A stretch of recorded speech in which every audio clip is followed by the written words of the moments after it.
Assalamualaikum warahmatullahi wabarakatuh. Alhamdulillah rabbil alamin. Wa bihi nasta'inu ala umuri dunya waddin. Allahumma salli wa sallim ala sayyidina Muhammadin wa ala alihi wa sahbihi ajma'in. Subhanaka la ilma lana illa ma 'allamtana. إنك أنت العليم الحكيم. رب اشرح لي صدري ويسر لي أمري واحلل عقدة من لساني يفقه قولي آمين. أما بعد حاضرين jamaah Masjid Agung rahimakumullah yang saya hormati dan yang semoga dimuliakan oleh Allah Ta'ala. Alhamdulillah, kembali lagi di pagi hari ini Allah Subhanahu Wa Ta'ala perkenankan kita bisa datang ke tempat ini, bisa hadir mengerjakan salat berjamaah. Semoga Allah Ta'ala berkahi pagi hari ini untuk kita, dan semoga Allah Ta'ala jadikan kita hamba-hambanya yang beriman, bertakwa, diberikan setiap harinya kekuatan iman, kekuatan Islam, ditambahkan keyakinan dalam hati kita, dimasukkan rasa mahabbah dalam hati kita kepada Allah Ta'ala dan Rasulnya. Amin Allahumma amin. Hadirin rahimakumullah, kembali kita lanjutkan pembacaan kitab Nasaihud Diniyah wal Wasaya Al-Imaniyah, yang mana pembahasan terakhir itu kita sudah selesai membahas tentang penjelasan Al-Quran, zikir-zikir dan doa. Jadi kitab ini tersusun secara tertib, secara urut.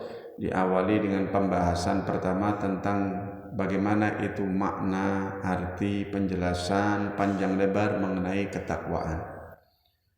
Setelah masuk bab ketakwaan, masuk bab yang kedua yang berikutnya pembahasan tentang keutamaan ilmu. Bagaimana pentingnya setiap muslim itu mencari ilmu dan batasan apa daripada ilmu yang wajib diketahui oleh setiap muslim. Setelah selesai membahas mengenai pentingnya belajar atau pentingnya ilmu, masuk kepada pembahasan perihal tentang ibadah.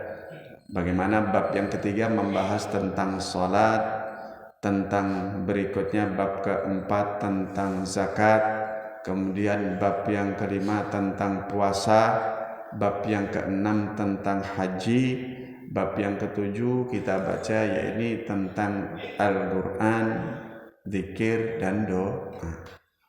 Sekarang kita masuk bab yang berikutnya, penjelasan beliau yang judulnya Mabhathul Amri bil Ma'rufi wan Nahyi 'anil Munkar. Bab yang ke-8 ini membahas tentang pentingnya kita ini mengetahui apa itu amar ma'ruf dan nahi munkar. Sebagaimana pernah disinggung penjelasan tentang amar ma'ruf nahi mungkar ini oleh beliau di bab yang pertama, bab tentang ketakwaan. Di situ beliau pernah membawakan penjelasan tentang pentingnya setiap umat Islam mengambil bagian dari hal ini, yaitu beramar ma'ruf dan nahi mungkar. Di sini beliau mengatakan wa'lamu ma'asyiral ikhwan ja'alanallahu wa iyyakum minal gawwamina bil qisti. Wahai ketahuilah saudaraku semuanya, semoga Allah menjadikan kita semua orang-orang yang menegakkan kebenaran dan keadilan. Al-amirina bihi. Semoga Allah menjadikan kita orang yang mengajak-ngajak, memerintahkan akan kebaikan dan akan kebenaran. Di sini beliau mengatakan annal amra bil ma'ruf wan nahya 'anil munkari min a'zami sya'airid din wa ahammil muhimmati 'alal mu'minin. Ketahuilah bahwasanya al-amr bil ma'ruf, memerintah atau mengajak orang untuk berbuat hal yang baik atau kebaikan alias ma'ruf. Apakah ma'ruf itu? Ma'ruf itu segala hal yang Allah Ta'ala perintahkan kita untuk mengerjakannya dan Allah ingin kita melakukan hal itu. Ma'ruf itu apa? Semua hal yang Allah Ta'ala perintahkan kita untuk mengerjakannya. Dan Allah senang kalau kita melakukan hal itu. Itu arti ma'ruf. Gambaran secara umum, ma'ruf itu adalah gambaran tentang keimanan dan ketaatan. Jadi amar ma'ruf yaitu cara kita mengajak saudara kita, bagaimana diri kita dan mereka mau melaksanakan apa yang Allah Ta'ala perintahkan, dan kita melakukan amal-amal keimanan dan ketaatan daripada gambaran iman dan taat. Apa gambaran iman luas? Bagaimana umat Islam itu bisa mengenal Allah, bagaimana umat Islam itu bisa mengenal siapa Rasulnya, bagaimana umat Islam itu bisa tahu siapa malaikatnya Allah, bagaimana kitab-kitabnya, bagaimana hari akhir, ya. Ini adalah penjelasan tentang keimanan. Bagaimana iman itu bisa meningkat, kokoh, yakin itu bertambah di hati. Ini tentang keimanan. Yang ngajak-ngajak seperti ini, inilah yang dikatakan amar ma'ruf. Atau berbagai macam bentuk ketaatan. Seperti apa? Bagaimana umat Islam itu baik dalam melaksanakan taat kepada Allah, mau mengerjakan amal baik, ketaatan. Bagaimana umat Islam itu baik ibadahnya, bagaimana umat Islam itu benar di dalam bertoharahnya, bersucinya, bagaimana umat Islam itu benar di dalam ibadah-ibadah yang lainnya seperti sholatnya, puasanya, zakatnya, hajinya. Bagaimana umat Islam itu mau mengerjakan silaturahmi, mau bersedekah, mau memperhatikan perkara bakti kepada orang tua. Bagaimana umat Islam itu mau tahu, belajar tentang bagaimana cara mensucikan hatinya dari sifat-sifat hati yang tercela. Bagaimana umat Islam itu bisa mengisi hatinya dengan sifat-sifat mulia. Ini semua dikatakan al-ma'ruf. Intinya ngajak-ngajak diri kita dan orang lain supaya jadi orang baik. Itu namanya amar ma'ruf. Ngajak-ngajak orang untuk baik. Wan nahyu 'anil munkar, dan mencegah satu kemungkaran. Apa arti kemungkaran? Sesuatu hal yang Allah melarang kita untuk mengerjakannya, dan Allah menginginkan kita untuk meninggalkan hal itu. Apa itu kemungkaran? Perbuatan dosa, kemaksiatan, ya. Itu Allah tidak suka hal itu, dan Allah menginginkan kita untuk meninggalkan, jangan mengerjakan hal itu. Itu namanya mungkar. Nah, bagaimana saudara kita supaya mereka yang berbuat kemungkaran menjadi sadar, menjadi tahu bahwa yang dilakukan itu adalah perbuatan yang dibenci oleh Allah, dan Allah menginginkan kita untuk meninggalkannya. Bagaimana umat Islam itu bisa tahu bahwa perbuatan riba itu adalah dosa, dan supaya mereka tidak melakukannya kembali. Bagaimana umat Islam itu tahu bahwa perbuatan zina itu adalah dosa, dan ia sadar ia tidak mengerjakannya atau menjauhinya. Bagaimana umat Islam tahu macam-macamnya keburukan, kejelekan, perbuatan kemaksiatan, supaya mereka mengerti dan menjauhkan diri dari kemaksiatan dan kejelekan tadi. Atau yang sudah melakukan, dia bertobat, menyadari, dan dia menarik diri, menjauhkan dirinya dari perbuatan kemaksiatan itu. Itu adalah nahi mungkar. Artinya menasihati, mengajak saudara kita supaya menjauhkan dirinya dari perbuatan jelek, itu namanya nahi mungkar. Nahi mungkar. Maka amar ma'ruf nahi mungkar ini adalah termasuk di antara syiar agama yang paling agung. Ngajak orang untuk jadi orang baik, mencegah orang dari perbuatan jeleknya, ini tiang syiarnya agama ini yang paling agung. Wa ahammil muhimmati fid din, dan perkara yang terpenting di dalam urusan agama. Kenapa? Karena dengan tegaknya dijalankannya, orang-orang itu kalau mau ngajak manusia berbuat baik, mencegah perbuatan jelek yang dilakukan, ini menjadi baiknya semua perkara kehidupan manusia. Jadi baiknya. Ya. Kalau kebaikan itu dikerjakan, kejelekan itu ditinggalkan, semua urusan kehidupan manusia akan jadi baik. Ya. Tapi sebaliknya, kalau kebaikan itu diabaikan dan perbuatan yang jelek itu dilakukan dan dibiarkan untuk dilakukan, ini menjadi rusaknya semua urusan dan perkara. Ya. Coba kita lihat di rumah kita. Kalau rumah kita itu kita tegakkan kebaikan, bagaimana yang di rumah itu ada ma'ruf, ada kebaikan yang dikerjakan. Orang yang di rumah menjaga sholatnya, orang yang di rumah baca Quran, orang yang di rumah saling mencintai, saling menghargai, orang yang di rumah mengerjakan sunnah Nabi Muhammad. Maka rumah tadi diberkahi, kehidupannya diperbaiki, Allah Ta'ala akan berikan kepadanya kehidupan yang thayyibah, yang baik. Tapi sebaliknya, kalau sudah rumah ada satu kemungkaran, ada satu kemaksiatan, perbuatan dosa yang dibiarkan, maka hal itu akan membahayakan, merusak rumah tangga kita. Allah akan murka kepada kita, dijauhkan dari kebaikan, dijauhkan dari keberkahan, hidup kita pun akan menjadi hidup yang sangat jelek.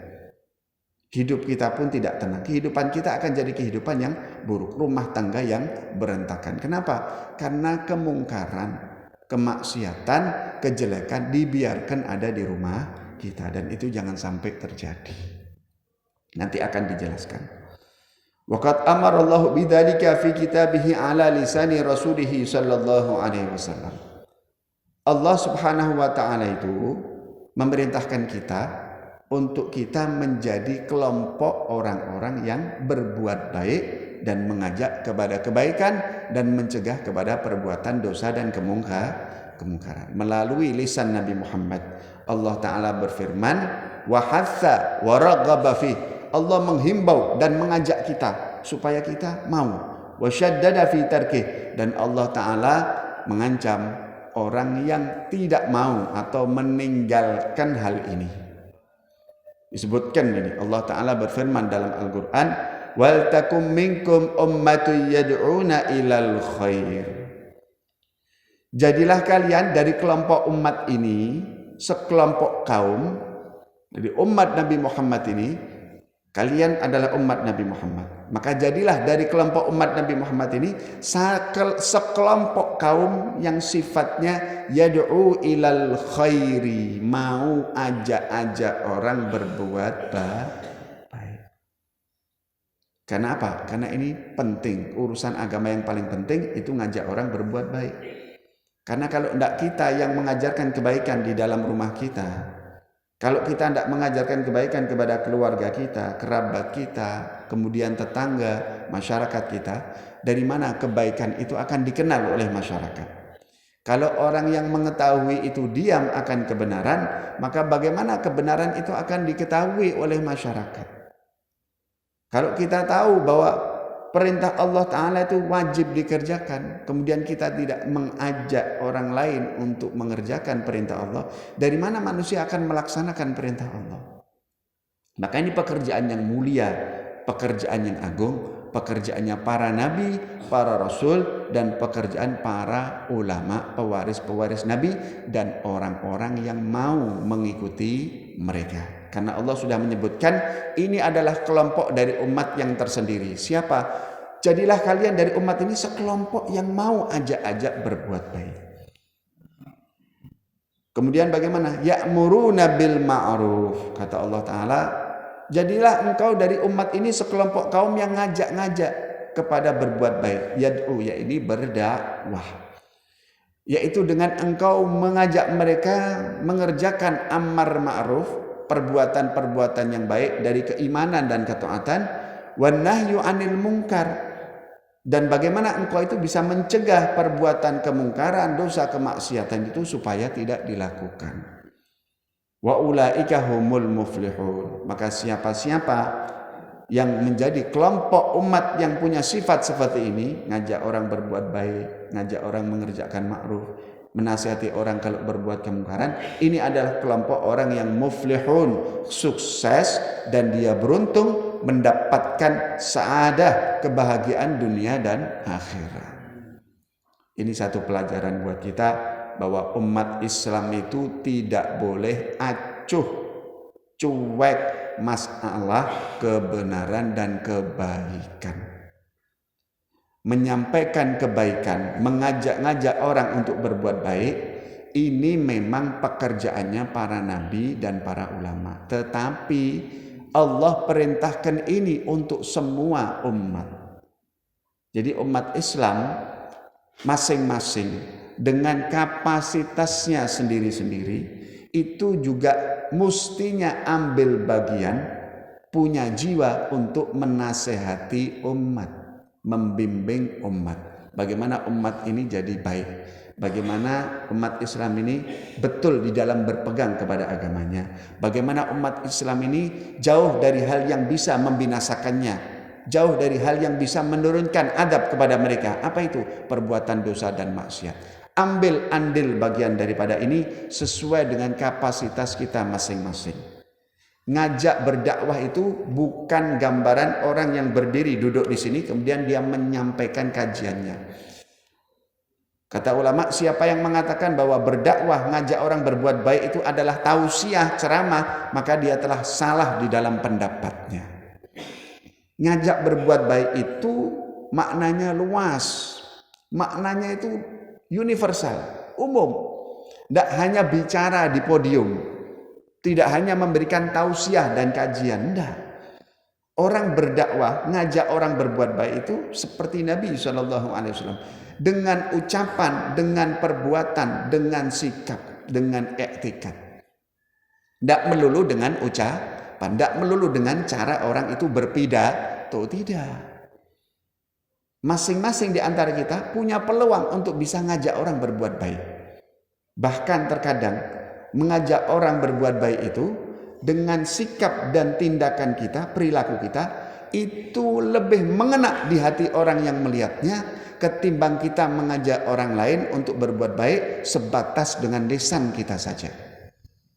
Berapa banyak orang yang menyampaikan kajian tapi masuk telinga kanan, keluar telinga kiri. Duduk di majelis, pulang ke rumah, tadi ustadznya menyampaikan apa? Apa ya? Tadi saya lupa. Banyak enggak seperti ini? Banyak. Tapi berapa banyak orang yang tidak ceramah, tidak bicara, tapi sikapnya baik, akhlaknya baik, budinya baik. Orang yang melihatnya tersentuh hatinya, ya Allah, orang ini kok baik, saya kepingin seperti dia. Padahal orang ini tidak berbicara, tapi perilakunya satu bentuk dakwah, ajaan kepada orang yang melihatnya. Akhirnya ia merubah dirinya untuk ingin meniru perbuatan baik yang dilihat. Ini dakwah. Nabi SAW seperti ini. Jangan dikira Nabi setiap hari pidato ceramah. Nabi mengatakan dalam sebuah riwayat disebutkan bahwa Nabi itu kalau menyampaikan kajiannya sesekali, dua kali. Kenapa? Karena Nabi takut nanti orang-orang akan menjadi bosan dan mudah jenuh. Jadi jangan dikira zamannya Rasulullah sahabat setiap hari dengarkan kajian, boten.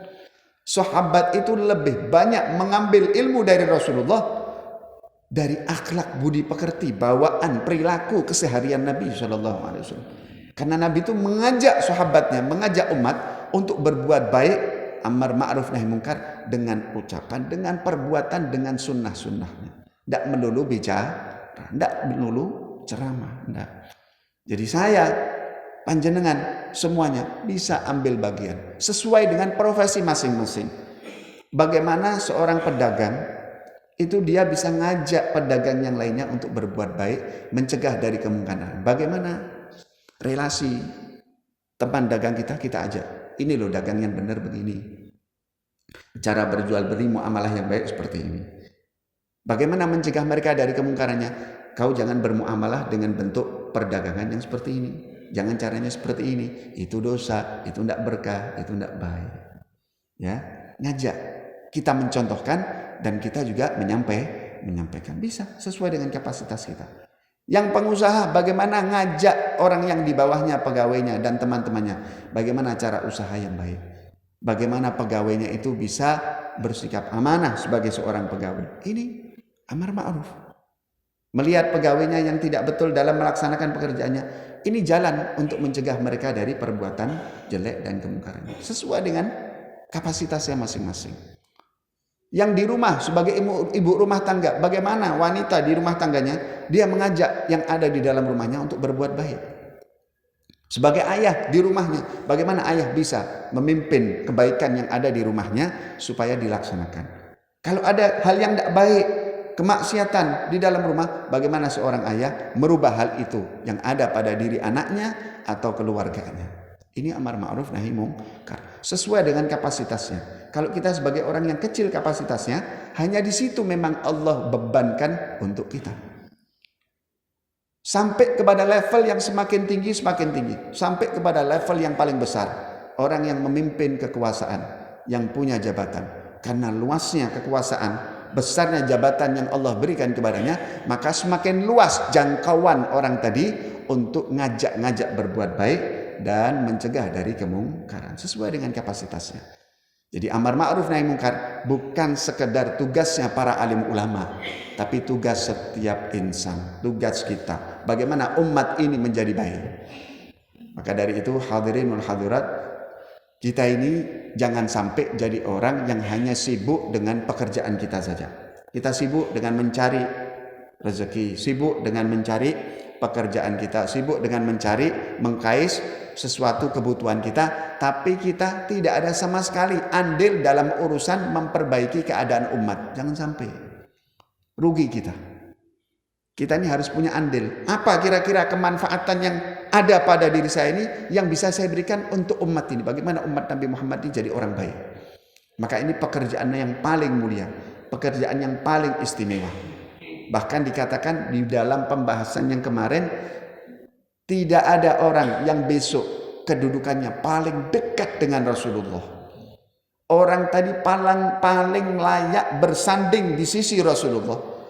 Orang tadi paling dicintai Rasulullah. Tidak ada yang mendapatkan kedudukan seperti itu layaknya orang yang mau, yang paling banyak andilnya dalam urusan memperbaiki umat. Orang yang paling banyak terjun, orang yang paling banyak perhatiannya mengenai bagaimana umat ini bisa baik, jauh dari kemungkaran yang dilakukan. Siapa yang paling banyak terjun, siapa yang paling banyak pekerjaannya dengan hal ini, dia orang yang paling dekat dan paling dicintai oleh Rasulullah, dan orang yang paling layak disanding besok di hadapan di sisi Rasulullah di surga. Nah, makanya kita ambil bagian ini. Entah itu bagaimana sifatnya, entah itu hal yang sifatnya formal atau sifatnya yang tidak formal. Formal bagaimana? Bagaimana misal kita ini punya andil dalam urusan memakmurkan masjid. Ambil bagian itu. Entah kita masuk ke dalam kepengurusan bagian daripada memakmurkan secara formal, ataupun kita hanya orang yang ikut andil di situ. Bagaimana nih saya mau gabung? Bagaimana masjid ini bisa makmur? Majelis ini bisa banyak yang hadir? Bagaimana orang-orang di sini punya semangat untuk datang ke masjid? Cinta kepada masjid, cinta kepada ilmu, cinta kepada kebaikan, ikut andil. Bagaimana di lingkungan masyarakat kita ikut bagian. Ada enggak di situ kelompok-kelompok yang ngajak orang untuk berbuat baik? Komunitas-komunitas baik, komunitas taklim, komunitas Quran, komunitas kelompok-kelompok yang memperhatikan kebaikan urusan agama. Jangan kita dari pagi kerja sampai malam kerja, cuma cari rezeki saja. Tidak ada perhatian sama sekali. Ustaz, saya tidak mampu. Apapun yang kau punya, ilmu. Kalau punya ilmu, sampaikan dengan ilmu kita. Ikut andil dengan ilmu kita. Tidak punya ilmu, harta. Bagaimana kita kalau tidak bisa menyampaikan kebenaran, kita mendukung orang yang ngajak-ngajak kebenaran. Dengan apa? Harta kita. Ya, dukung dengan harta kita. Harta itu jangan cuma disimpan untuk pribadi.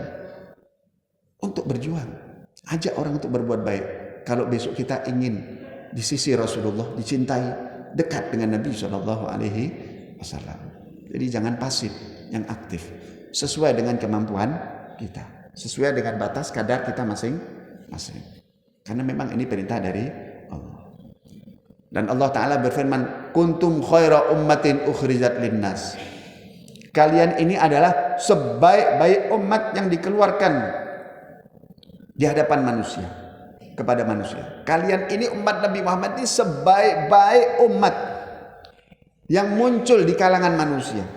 Ini Allah Ta'ala menjadikan sebutan, satu pujian, satu kebanggaan buat kita. Karena Allah Ta'ala mengatakan kuntum khaira ummatin ukhrijat linnas. Kalian ini sebaik-baik umat, wahai umat Nabi Muhammad, yang ada di antara manusia. Kenapa kok kita ini jadi sebaik-baik umat? Karena kita punya sifat yang mulia. Apa itu? Ta'muruna bil ma'ruf. Kalian mengajak orang untuk berbuat baik. Wa tanhauna 'anil munkar. Dan karena kalian mencegah orang dari perbuatan mungkarnya. Wa tu'minuna billah. Karena kalian juga jadi umat yang terbaik karena kalian beriman kepada Allah Ta'ala. Maka kalian jadi umat yang terbaik. Ini Allah memuji kita. Maka kita mendapatkan predikat umat yang terbaik karena kita melakukan hal itu. Punya sifat ajak-ajak, berbuat untuk baik. Ya. Ayat yang berikutnya Allah berfirman, wal mu'minuna wal mu'minat, orang-orang yang beriman laki-laki dan perempuan itu ba'duhum awliya'u ba'd, satu dengan yang lainnya menjadikan wali. Saling tolong menolong. Ya'muruna bil ma'ruf, orang mukmin laki-laki dan perempuan itu ngajak-ngajak berbuat baik. Wa yanhauna 'anil munkar, dan mencegah diri mereka dan saudaranya daripada perbuatan mungkarnya. Wa yuqimunas shalah, orang-orang mukmin laki-laki itu adalah orang-orang yang menegakkan salatnya. Wa yu'tunaz zakah, orang mukmin laki-laki dan perempuan itu orang yang menunaikan dalam membayar zakatnya. Wa yuti'unallaha wa rasulah, dan mereka adalah orang-orang yang taat patuh kepada Allah, perintah Allah dan perintah Rasulnya. Ulaika sayarhamuhumullah, mereka yang melakukan hal itu kelak akan dirahmati oleh Allah. Innallaha azizun hakim, sesungguhnya Allah zat yang maha mulia lagi maha bijaksana. Dalam ayat yang lain Allah Ta'ala berfirman, setelah 3 ayat tadi disebut mengenai ajakan himbauan, Allah mendorong kita, ayo jadi kelompok yang istimewa, kelompok umat yang terbaik. Ngajak berbuat baik, mencegah dari kemungkaran, menegakkan sholat, membayar zakat, patuh taat kepada Allah dan Rasulnya. Setelah itu ayat ini, ada ayat yang setelah ini Allah Ta'ala memperingatkan umat kalau tidak mau ajak-ajak berbuat baik.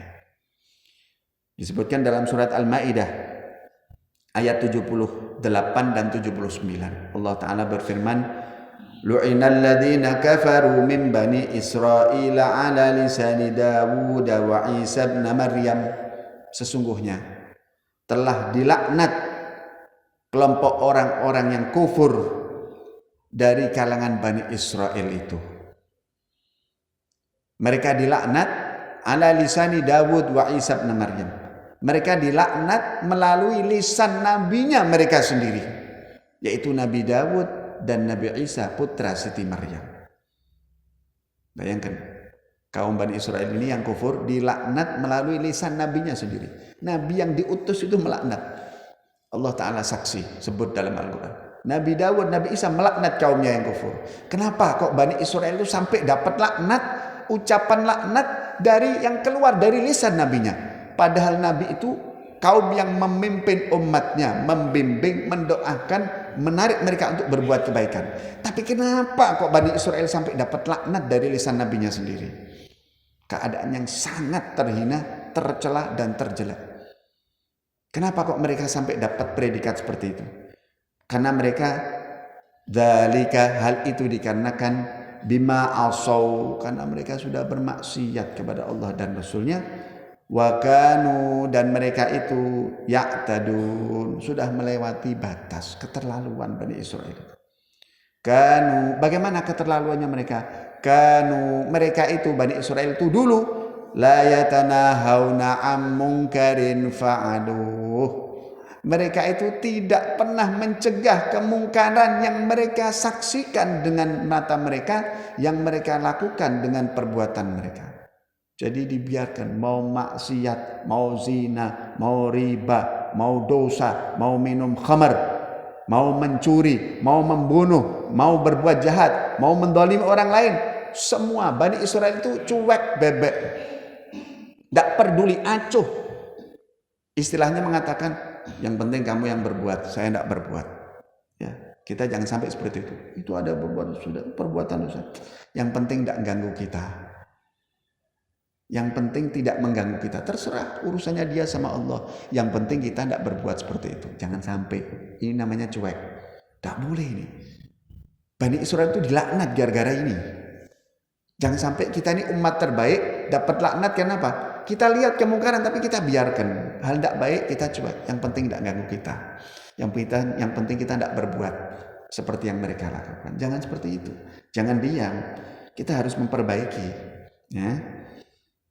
Kanu la yatanahawna am munkarin fa'alu. Mereka ini Bani Israel dilaknat oleh lisan nabinya, melalui lisan nabinya sendiri, karena mereka ini diam, tidak mencegah kalau ada perbuatan mungkar yang dilakukan oleh kaumnya. Labi sama kanu yaf'alun. Alangkah buruknya perbuatan mereka itu. Alangkah buruknya perbuatan mereka itu. Ini diceritakan ini. Ada bagaimana riwayatnya, waktunya kayaknya sudah habis. Insya Allah penjelasan tentang amar ma'ruf nahi munkar kita akan bahas. Di sini beliau menjelaskan secara detail apa makna amar ma'ruf nahi munkar, terus bagaimana pentingnya kita andil di dalam hal ini, ngajak orang berbuat baik, menasihati orang yang berbuat jelek. Kemudian bagaimana bentuk caranya kita ngajak dan caranya mencegah sehingga tidak timbul salah opini, salah pemahaman. Terkadang kita ini umat Islam kalau sudah bahas amar ma'ruf nahi munkar, wah arogan, kasar, ya toh, ekstrim. Bukan, itu salah. Itu opini yang memang dibuat supaya umat Islam tidak mau amar ma'ruf nahi munkar.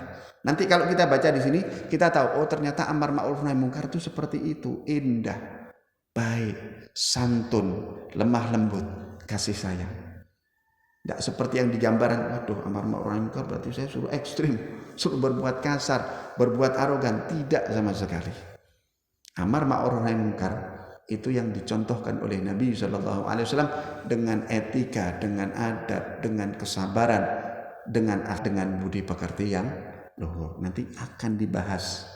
Cuma di sini pembahasannya secara urut. Mudah-mudahan kita akan sampai kepada pembahasan berikutnya. Semoga Allah fahamkan kita tentang hal ini dan dijadikan kita kelompok orang-orang yang bisa ngajak-ngajak berbuat baik, bisa menasihati saudara kita yang berbuat kemungkaran, sehingga kita masuk ke dalam kelompok yang mulia, kelompok yang terbaik dari umat Nabi Muhammad. Amin amin ya rabbal alamin. Wassallallahu ala sayyidina Muhammadin wa ala alihi wa sahbihi wasallam. Walhamdulillahi rabbil alamin. Assalamualaikum warahmatullahi wabarakatuh.